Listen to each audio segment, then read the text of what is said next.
चला चल रही यूं ही चला चल रही कितनी हसीन है ये दुनिया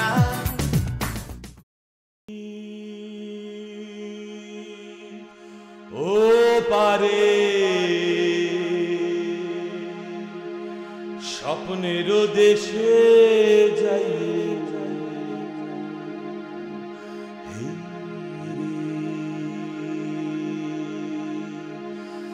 আকাশে বাদল বড় ভারী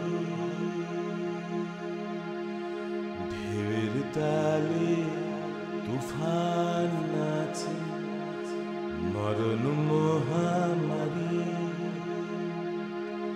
হাইয়া হাইয়া হাইয়া হাইয়া বল মা ভই যাবই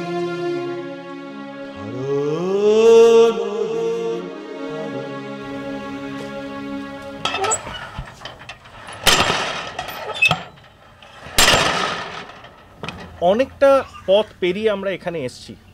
প্রখর গরম বৈশাখ মাসে ভেবেছিলাম যে চিনি দানা কলোনিতে এসে একটু জল খাবো কিন্তু টিউবওয়েলের অবস্থা দেখে আপনারা বুঝতেই পারছেন যে এই টিউবওয়েল থেকে জল বেরোয় না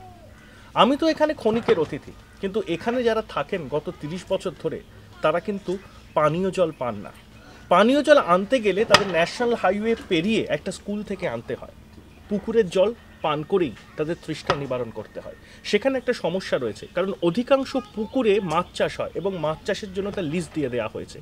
তাই প্রায়শই রাতের দিকে পুকুরের জলে বিষ দিয়ে দেওয়া হয় তাই সকালবেলায় যখন গ্রামবাসীরা সেই জল পান করতে যান বা সেই জলে স্নান করতে যান তখন তারা বিষের কটু গন্ধে বিরত হন এখন ঈশ্বরই ভরসা এদের জাগিলে কমি আগুই কুসি দলে জমি নুই বালে হারন আরেঙ্গে বালে হারন আরেঙ্গে তিতা জাগিলে কমি আগুই কুসি দলে জমি নুই বালে হারন আরেঙ্গে বালে হারন আছি আমরা তো এখানে 30-এর উপরে গেছে ভোট বয়কটের ডাক দিয়েছে কেন হ্যাঁ আমরা 30-35 বছর ধরে এখানে আসছি তাই কিছুদিন মনে করেন যে আমরা তো জানি না যে ভোট হবে তাই যখন নাকি ভোটের ইলেকশন হলো তখন থেকে ভোট দিচ্ছি তাই ভোটের আগেই সবাই গণজনরা বলে যে আমাদের এটা নাই ওঠা নাই তা আমরা এই দেবো টিউবওয়েল নাই আমরা যখন এই পুকুরে জল খাইতাম আগেই ফার্স্ট আইসে তা পুকুরে আবার এই মাছের আবাদ এসে গেল হ্যাঁ মাছের আবাদ করে গোবর দেয় ওই জার্সি গরুর গোবর নিয়ে আসে এই শীতে ট্রাক বেড়ে বেড়ে ওগুলা ফেলার পর গন্ধ হয়ে গেল এখন রান্না করা যায় না এখন আমরা জলের দাবি করলাম তো টিউবওয়েলও বসবে না ওইরকম করে একটা ইন্দারা দিল 2 বছর 1 বছর জল খেলাম হেঁটা গেল শুকাই 25 বছর তো সিপিএম কে দেখছো আর 5 বছর কংগ্রেসকে দেখছো সব এক কেউ 2 হয় নাই একই মাপছে 2 কেউ মাপে নাই এখন কাকে মাপা যাবে এখন আমরা নিজে না মাপছি ওরা একাই চলে আসবে তেল দিতে তা তেল দিতে আসলে তো খাবে কয়েকখান নাকি দিতে হবে নাকি কয়েকখান আপনারা বলে দেন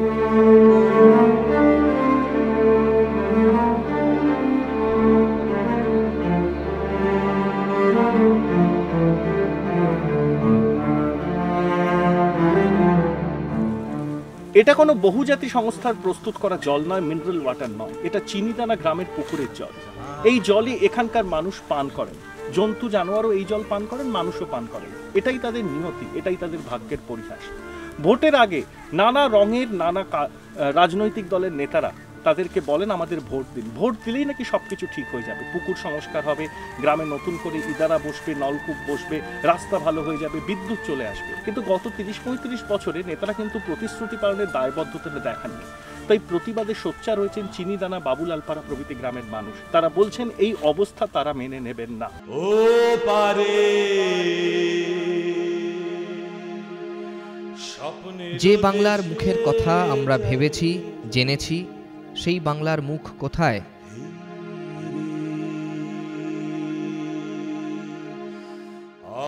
কিন্তু যে বাংলাকে দেখছি সেই বাংলা স্কুলের টেক্সটবুকে পড়া সুন্দরী কোনো নারী নয় এই বাংলা এক অন্ধকারাচ্ছন্ন মুখ যে অন্ধকারে ডুবে আছে আমার বাংলার মানুষের বেকারত্ব, হতাশা, অপুষ্টি, চরম দারিদ্র্যের দিনলিপি। হাইয়া হাইয়া হাইয়া হাইয়া বল মা ভই যাবই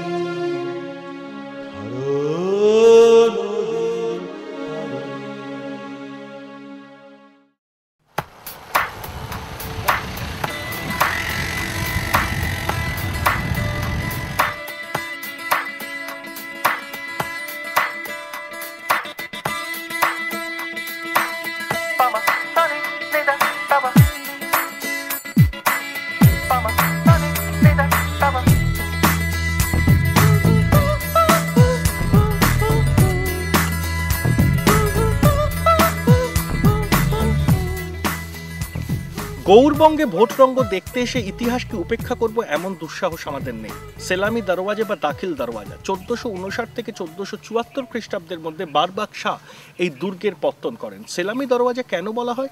এই দুর্গের দেওয়ালে কামান বসানো ছিল, সেই কামান থেকে তোপধ্বনি বা গোলাবর্ষণ করে অতিথি অভ্যাগত রাজা মহারাজাদের অভ্যর্থনা জানানো হতো, তাই সেলামি দরওয়াজা। গৌড় দুর্গের উত্তর দিকের প্রধান প্রবেশ পথ এটাই। এখনো এখানে কান পাতলে ইট, কাঠ আর পাথরের মধ্যে আপনি ইতিহাসের পদধ্বনি শুনতেই পারেন। কিন্তু দুর্ভাগ্যের বিষয় হলো এই ঐতিহাসিক স্থানটা অবহেলায় নষ্ট হতে বসেছে।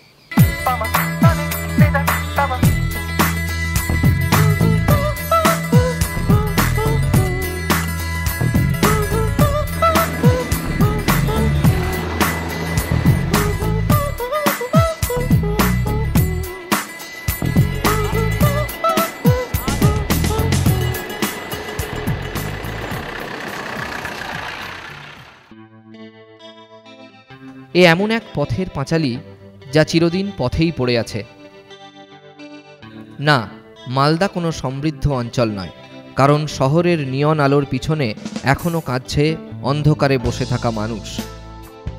আমরা কি শুনতে পাচ্ছি?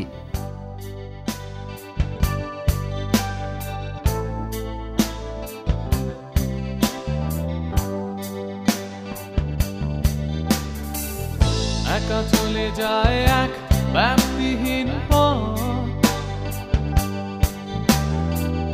মালবাহী ট্রাক ক্রমাৎ গুনছে অবিরত, লাল মাটি মুছে যাওয়া প্রেমিকের শপথ, ধুলোয় উঠছে লেলিহান নেশা কত, সোজা পথ ধরে সুদূর যাত্রী তাই হেঁটে যাবে বহুকাল ঘুমের হদিশ, পাবে না কো তুমি মিথ্যে কাল বেলায়, মেঠো ঘাসে হাওয়া ধমনির কুর্নিশ, ওবা ফেস্টুন ওরে শিক্ষুম আকাশে, দিনের চালেতে হিম হয় জমা ফ্যাকাশে, ওবা ফেস্টুন ওরে শিক্ষুম আকাশে।